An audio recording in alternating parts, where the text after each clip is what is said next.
السلام عليكم ورحمة الله تعالى وبركاته. أهلا وسهلا بكم حبيباتي عزيزتي في فيديو جديد لقناة أطباق زوجة هاني. اليوم البنات جبت لكم حلوة للعيد، إن شاء الله تعجبكم وتنال رضاكم، ونشوف تطبيقاتكم ليها كما عودتوني. وبارك الله فيكم وجزاكم الله كل خير على التعليقات، يعني كي نقرا هذوك التعليقات يطلع لي المورال.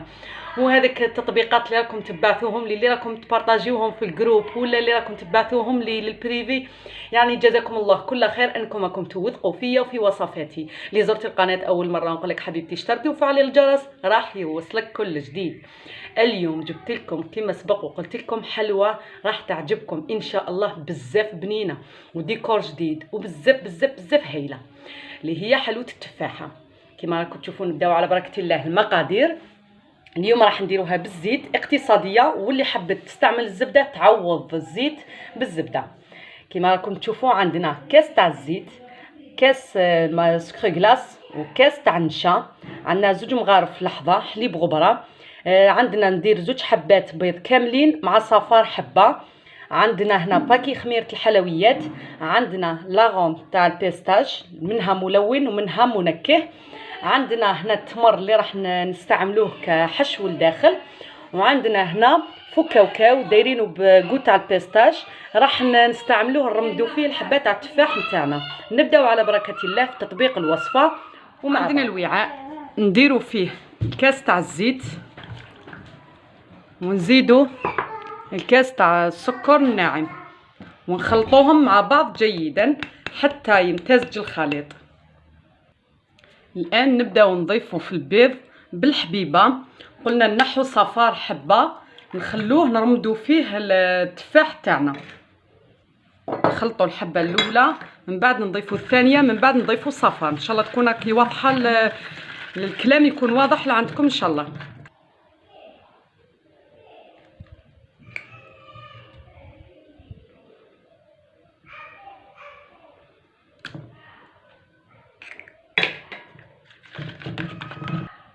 هاوليك الخليط اللي نتحصلوا عليه. الان نضيفوا كميه تاع المايزينا، ونضيفوا قلنا زوج مغارف كبار حليب غبره لحظه، ونخلطوا كلش مع بعض. هاوليك الخليط اللي نتحصلوا عليه لونه تصيبوه اصفر. راح نضيف الان لاغوم، شوفوا شحال تجي ثقيله هكا، فيها بركه ان شاء الله، تعطيكم اللون خفيف وفي نفس الوقت راح تعطينا ذوق البيستاج في التفاح تاعنا.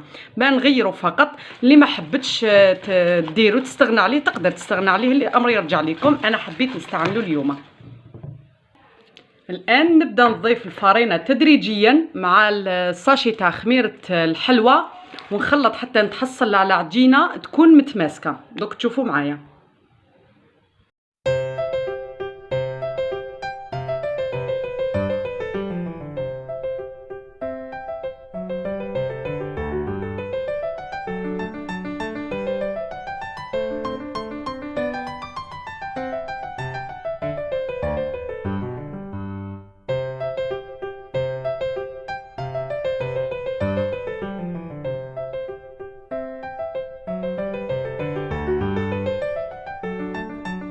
هاي ليك لاباط اللي نتحصلوا عليها تجي طريه، شوفوا القوام تاعها الملمس تجي طريه. واش راح نديروا الان؟ عندنا هنا تمر اللي سبق وقلت لكم عليه. التمر هذا واش درت انا اليوم حنفرصيها بالتمر. نتوما اللي حبت دير كاوكاو ولا دير حلوه الترك الامر يرجع ليها. انا حبيت اليوم نفرصيها بالتمر. دوك نقول لكم التمر هذا واش درت فيه.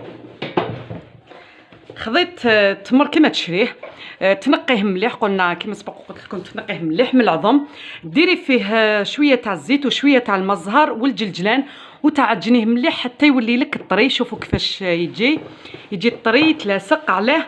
نستناوها حتى يولي هكا البهكين ديريه لداخل الحبه.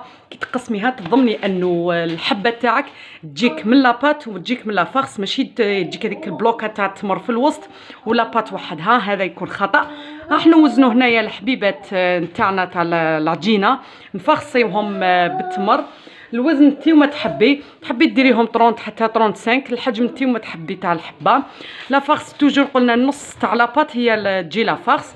رمدوهم في بياض البيض، من بعده رمدوهم في هنايا. انا هنايا بالنسبه هذايا فو كاوكاو بالقوت تاع البيستاج.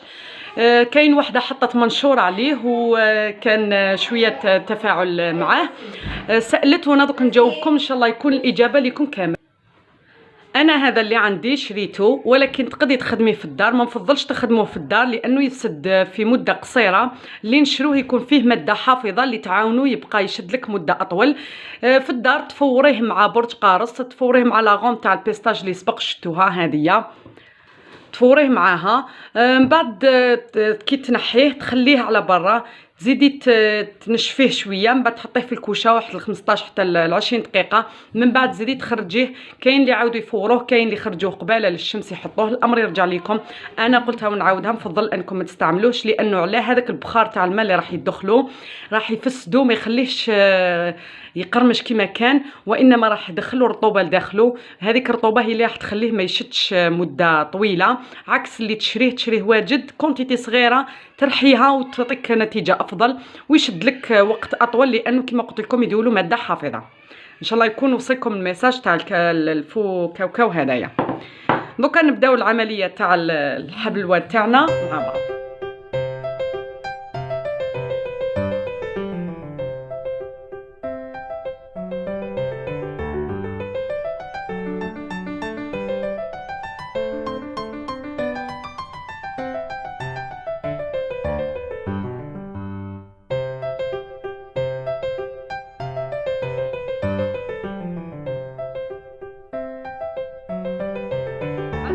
وزلنا كل حبيبات الحلوه نتاعنا، سواء لافارس ولا لاباط.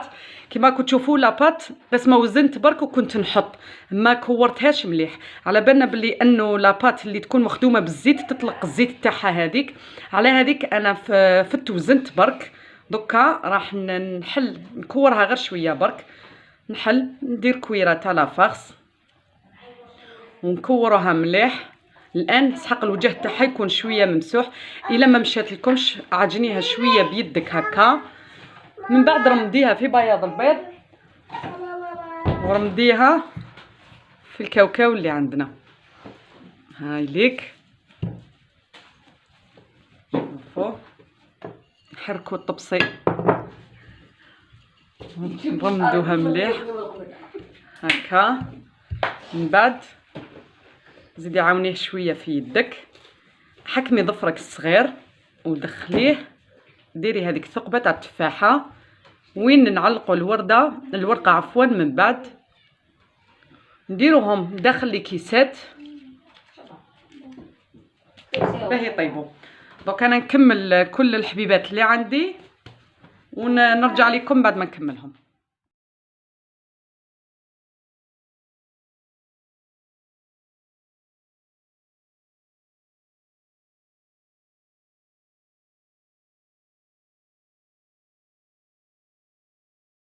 بعد ما كملت رمت كل الحبيبات كما راكم تشوفوا فيهم، درتهم لداخل الكيسات باه نديرهم لداخل الفرن يطيبوا. درجه حراره الفرن تكون متوسطه، تخليهم حتى يطيبوا لك من التحت وينشفوا مليح من الفوق. راح يتشققوا لك، ما تنخلعيش كي تشوفيهم تشققوا عادي جدا. عندك برك تحبي ديري لهم مغرف تاع العسل من الفوق، ولا تحبي تخليهم هكاك. انا نفضل اني ندير لهم العسل. راح نديرهم في الكوشه ونرجع لكم من بعد ما خرجتهم من الكوشه. هاي ليك وهو سخون نرمي له مغرفه تاع العسل سخونه فوق، العسل بارد عفوا، وهو يكون سخون باه تتشرب له ويبقى هذيك شويه من الفوق. دوك نوريهم لكم في صحن التقديم كيفاش يولوا لكم. هاو ليكم التفاح تاعنا، شوفوا الزين، شوفوا للي كولار وتشوفوا البنه، ما نحكيش. هاني درت لكم طريقه تزيين زوج لي موديل. وحده درت لها ورد الجوري مع ورقه بلاباتا سكر، وحده درت لها غير الورقه برك. اللي عندكم ديكوريو بها، تحبوا تخلوه هكاك ساك بلا حتى حاجه تقدروا تخلوه. تحبي ديري الورقه هذيك ديريها او شوكولا تخرج لك تاينتك بنينه وبزاف شابه. دونك نفتح لكم حبه تشوفوها على الداخل كيفاش تجيكم.